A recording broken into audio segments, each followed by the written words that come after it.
Hello दोस्तों, आपका अपना YouTube channel SK global classes में आपका स्वागत है। आज हम लोग बहुत ही इम्पोर्टेंट टॉपिक बाल विकास एवं शिक्षा शास्त्र यानी CDP, child development and pedagogy का और 500 सीरीज का पार्ट 2 देखेंगे। इस सीरीज का पार्ट 1 हमारे चैनल एसके ग्लोबल क्लासेज पर उपलब्ध है। दोस्तों, सीटेट 2023 का एग्जाम 20 अगस्त को है। 20 अगस्त को है, तो कुल मिलाकर हम लोग के पास आज और कल का समय बचता है। तो इतने समय में जितना भी इम्पोर्टेंट एमसीक्यू बनते हैं, आपको रिवीजन के तौर पर इसी चैनल पर उपलब्ध करा दूंगा, ताकि आपको जो 30 नंबर की जो राहें हैं वो बिल्कुल आसान से लगने लगेगी। तो परीक्षा के इस अंतिम समय में बिना देर किए हुए फटाफट आज का सवाल देखते हैं। तो आज का पहला सवाल है दोस्तों, आज का पहला सवाल है, शिक्षा शास्त्र का वह प्रकार जिसमें विशिष्ट शिक्षा की आवश्यकता होती है, जिसमें विशिष्ट शिक्षा की आवश्यकता होती है। तो इसका सही जवाब कौन सा होगा? ऑप्शन है, विशेष लोगों को दी जाती है। बी, विकलांग व्यक्तियों को दी जाती है। सी, बुद्धिमान व्यक्तियों को दी जाती है। डी, स्थानीय मुखिया द्वारा स्थापित होती है। तो इसका कौन सा जवाब हो जाएगा सही दोस्तों? तो इसका सही जवाब हो जाएगा यह विकलांग व्यक्तियों को दी जाती है। यानी शिक्षा शास्त्र का वह प्रकार जिसमें विशिष्ट शिक्षा दी जाती है वह विकलांग व्यक्तियों को दी जाती है। तो नेक्स्ट क्वेश्चन हम लोग देखेंगे। नेक्स्ट क्वेश्चन है दोस्तों, जब एक बावर्ची खाना पकाते समय खाने को चखता है, तो वह क्या करता है? वो किसके समान है? तो ये कोई भी बावर्ची जब खाना पकाता है तो थोड़ा सा वो चख लेता है, तो वो सीखने का कौन सा प्रक्रिया है? तो दोस्तों, यह सीखने के लिए आकलन है। यह सीखने के लिए आकलन है। ऑप्शन इसमें है सीखने का आकलन, लेकिन का नहीं होगा, के लिए आकलन होगा। सीखने के लिए आकलन इसका सही जवाब हो जाएगा। ये option number B. Next question हम लोग देखेंगे, सृजनात्मक की पहचान का प्रमुख लक्षण क्या है? तो इसका प्रमुख लक्षण क्या है दोस्तों? तो इसका प्रमुख लक्षण जो है, यह सारी चिंतन जो है, इसका सही जवाब हो जाएगा। सृजनात्मक की पहचान का प्रमुख लक्षण जो है वह अवसारी चिंतन है। दोस्तों, आज जितना भी क्वेश्चन मैं 50-50 की सीरीज लेकर आया हूँ, पार्ट 1 में भी 50 क्वेश्चन है और ये पार्ट 2 में भी 50 क्वेश्चन है, और जितना भी पार्ट बन सकता है मुझको 50-50 के क्वेश्चन से आपके परीक्षा के पहले यानी कल तक जितना भी आपका मैं रिवीजन करा सकता हूँ उतना रिवीजन इसी चैनल इसके ग्लोबल क्लासेस पर आपको बिल्कुल ही करा दूंगा। तो दोस्तों, आप मेरे चैनल पर बने रहिए और नए हैं तो बिल्कुल चैनल को सब्सक्राइब कर दीजिए। तो नेक्स्ट क्वेश्चन हम लोग देखते हैं। नेक्स्ट क्वेश्चन है, कौशल को सीखने में पहली एक अवस्था होती है, यानी कि किसी भी कौशल को सीखने की पहली अवस्था क्या होती है दोस्तों? तो इसका सही जवाब हो जाएगा, पहले हम लोग उसका अनुकरण करेंगे। किसी भी कौशल को सीखने के लिए पहली प्रक्रिया अवस्था जो होती है वो अनुकरण होती है।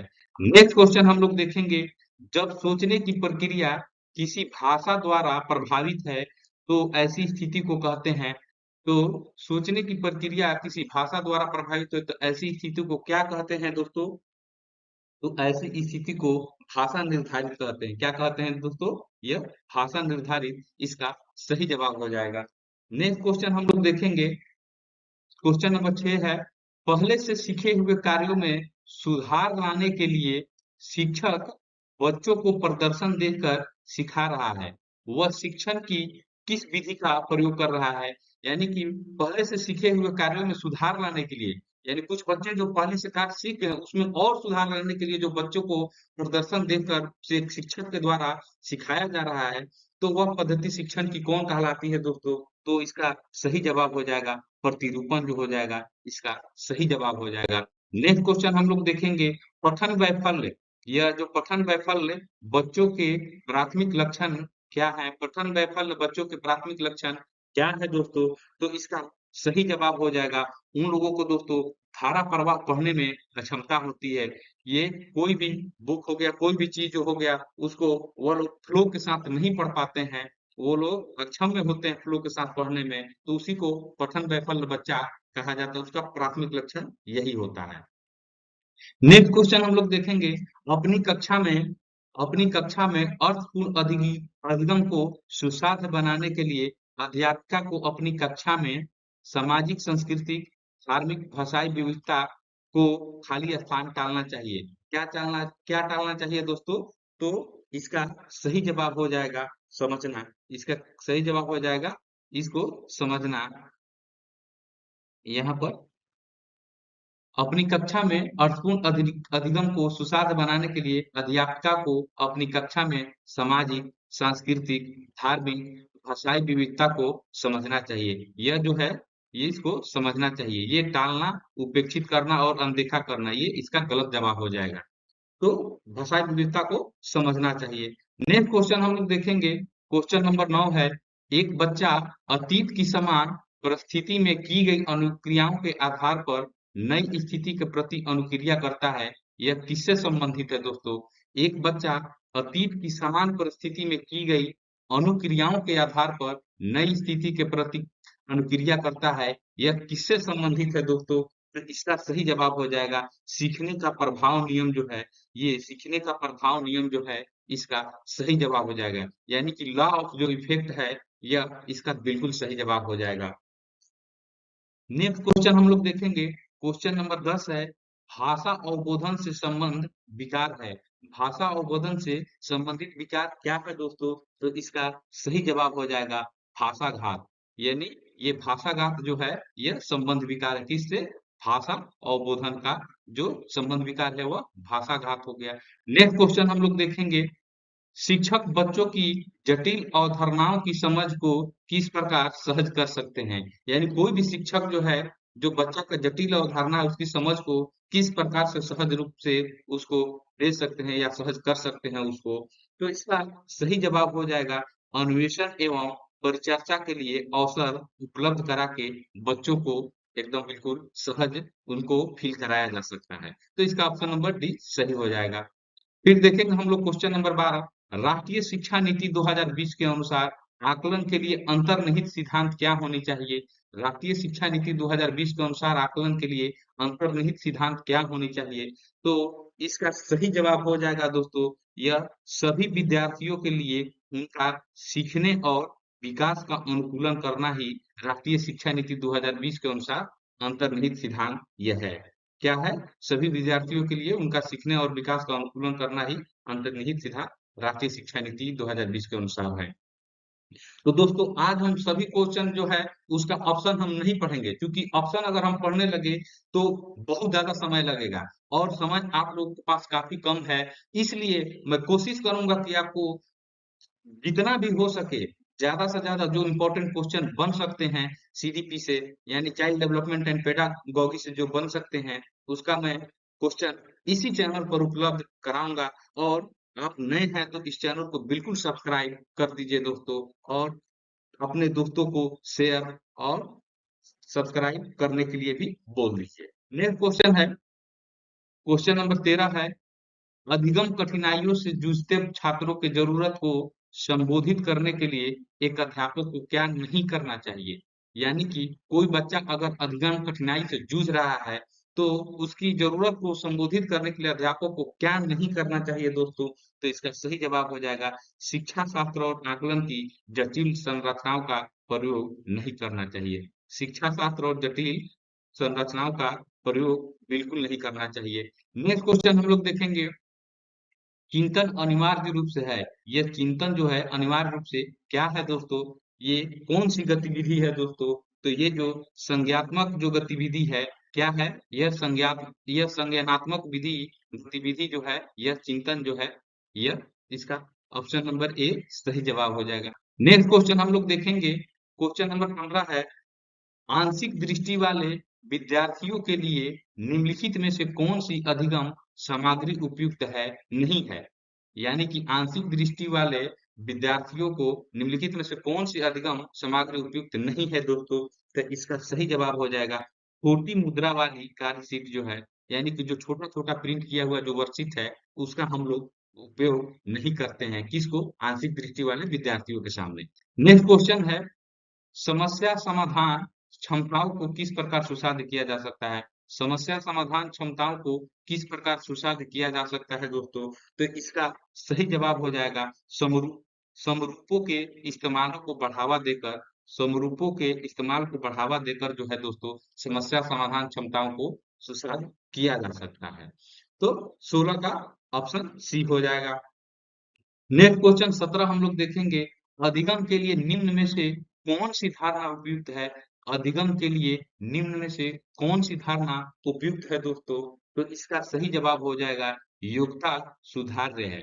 योग्यता जो सुधार्य है, यह अधिगम की धारणा उपयुक्त यही है, योग्यता सुधार्य है।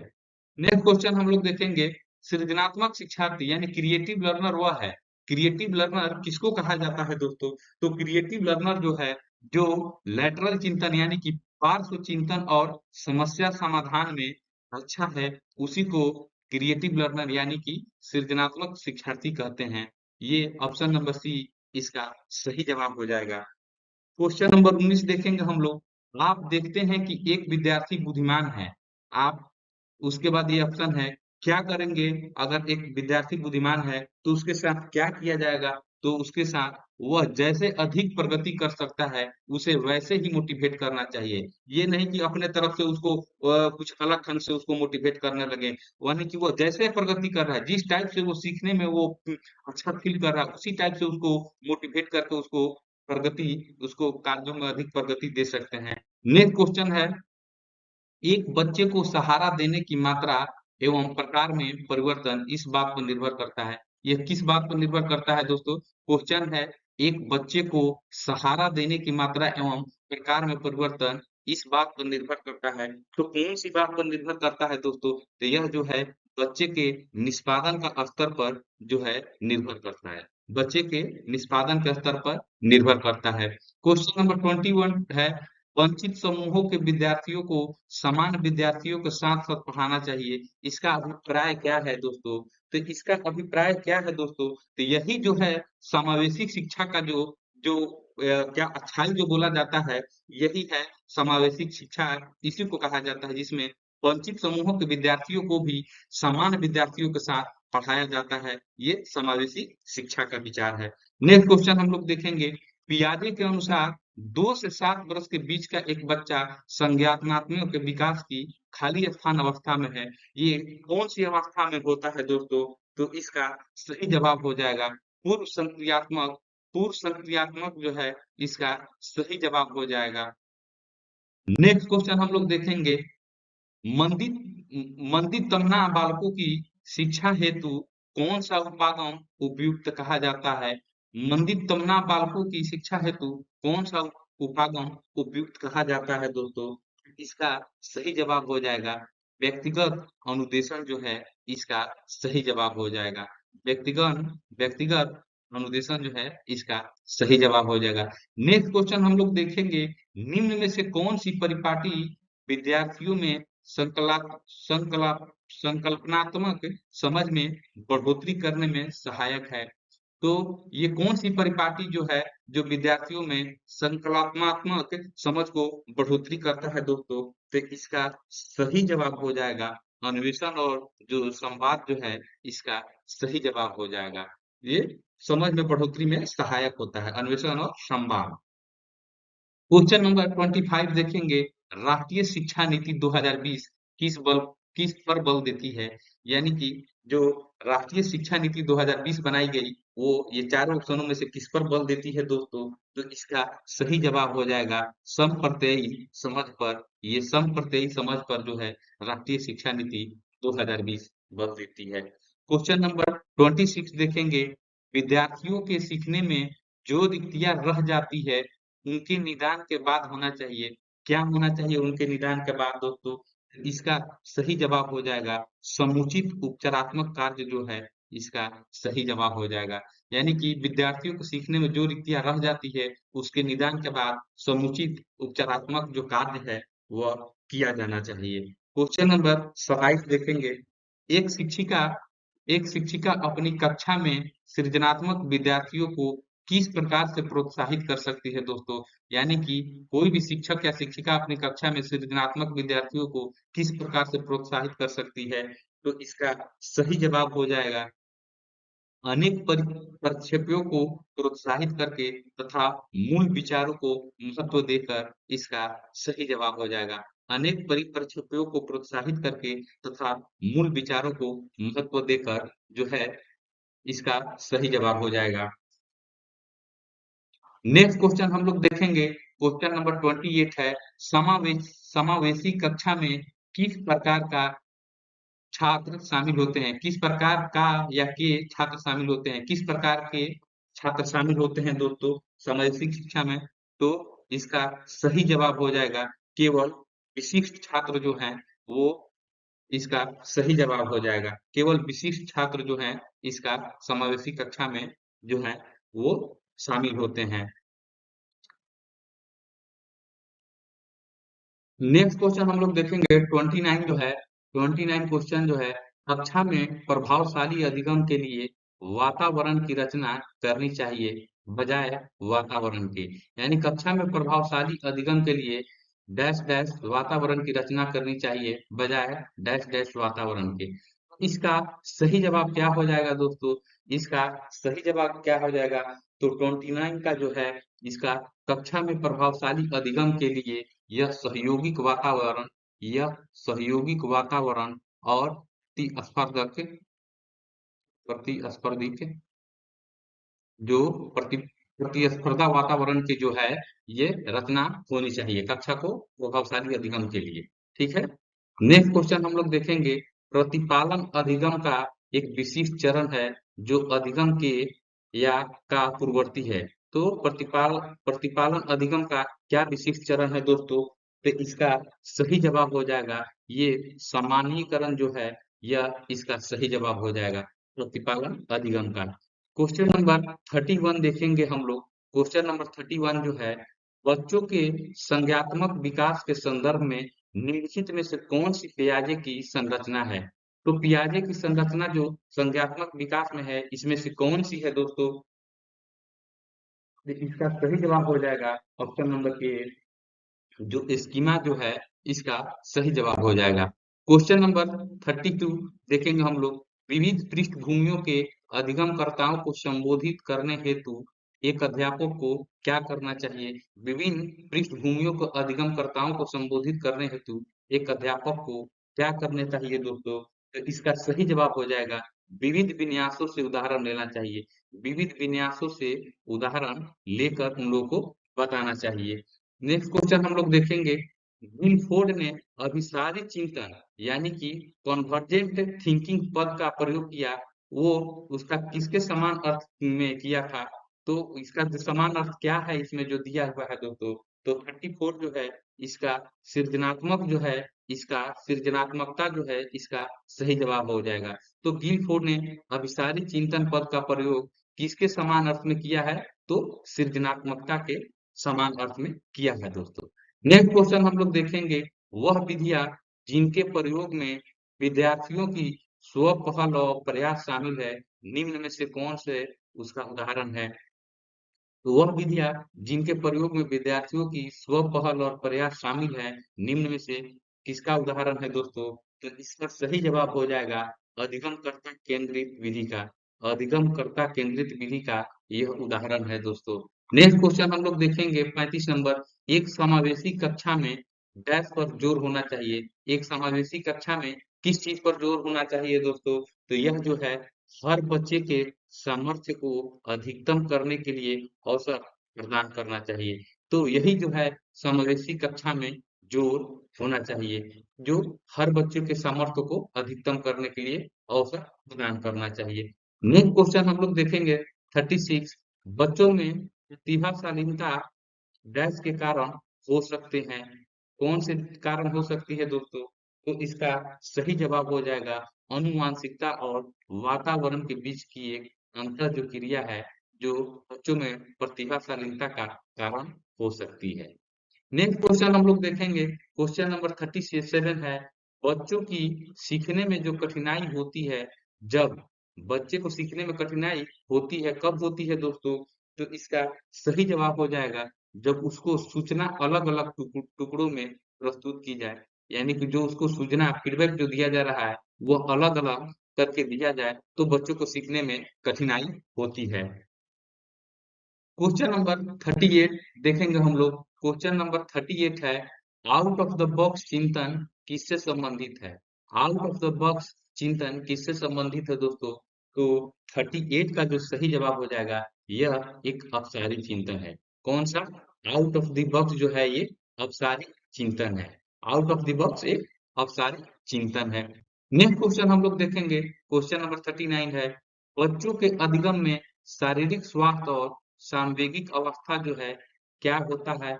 ये जो चारों ऑप्शन है उसमें से कौन सा उसका सही जवाब हो जाएगा? तो यह कि एक महत्वपूर्ण भूमिका होती है। तो बच्चों के अधिगम में शारीरिक स्वास्थ्य और सांवेगिक अवस्था जो है इसकी एक महत्वपूर्ण भूमिका होती है दोस्तों। ये बाकी जो तीनों ऑप्शन है ये गलत हैं, कोई प्रभाव नहीं होता है। ये कैसे हो जाएगा? बच्चे स्वस्थ रहेंगे, सांवेगिक अवस्था उनका अच्छा रहेगा, तो ये एक बच्चे के अधिगम में महत्वपूर्ण भूमिका निभाता है। नेक्स्ट क्वेश्चन हम लोग देखेंगे, ये कौन से बाह्य कारक हैं जो एक बालक को कक्षा में रुचि लेने से रोकते हैं? तो वो कौन सा एक बाह्य फैक्टर है, यानी कि एक्सटर्नल फैक्टर है जो एक बालक को कक्षा में रुचि लेने से रोकता है दोस्तों? तो इसका सही जवाब हो जाएगा संस्कृति और प्रशिक्षण जो है यह एक बाह्य कारक है जो एक बच्चे को कक्षा में रुचि लेने से रोकता है। नेक्स्ट क्वेश्चन हम लोग देखेंगे 41 जो है, डैश यह विचारधारा है कि सभी बच्चों को एक नियमित विद्यालय व्यवस्था में समान शिक्षा प्राप्त करने का अधिकार हो। तो यह कौन सी विचारधारा है दोस्तों? तो यह हम लोग बार बार पढ़ते आ रहे हैं कि ऐसी जितनी भी विचारधाराएं हैं वह समावेशी शिक्षा का विचारधारा है, जिसमें सभी बच्चों को एक नियमित विद्यालय व्यवस्था में ही समान शिक्षा प्राप्त करने का अधिकार हो। यह समावेशी शिक्षा का ही विधान विचारधारा है, समावेशी शिक्षा का विचारधारा है। नेक्स्ट क्वेश्चन हम लोग 42 देखेंगे, विद्यार्थियों को स्वच्छता के लिए प्रेरित हेतु उन्हें स्वच्छता समिति का सदस्य बनाना प्रतिबिंबित करता है। यह क्या करता है दोस्तों? तो इसका सही जवाब हो जाएगा, उसको बच्चा को प्रेरणा की सामाजिक संस्कृति संकल्पनाएं उसमें विकसित करती है। प्रेरणा की सामाजिक सांस्कृतिक संकल्पनाएं जो है बच्चे में प्रतिबिंबित करता है। तो इसका सही जवाब ये ऑप्शन नंबर ए हो जाएगा। और 43 देखेंगे क्वेश्चन दोस्तों। आज जितना भी क्वेश्चन देख रहे हैं दोस्तों, ये प्रीवियस ईयर के परीक्षाओं में भी कई बार पूछे गए हैं और आने वाली ये सीटेट 2023 में भी ये क्वेश्चन जो है ये काफी महत्वपूर्ण रूप से बन रहे हैं।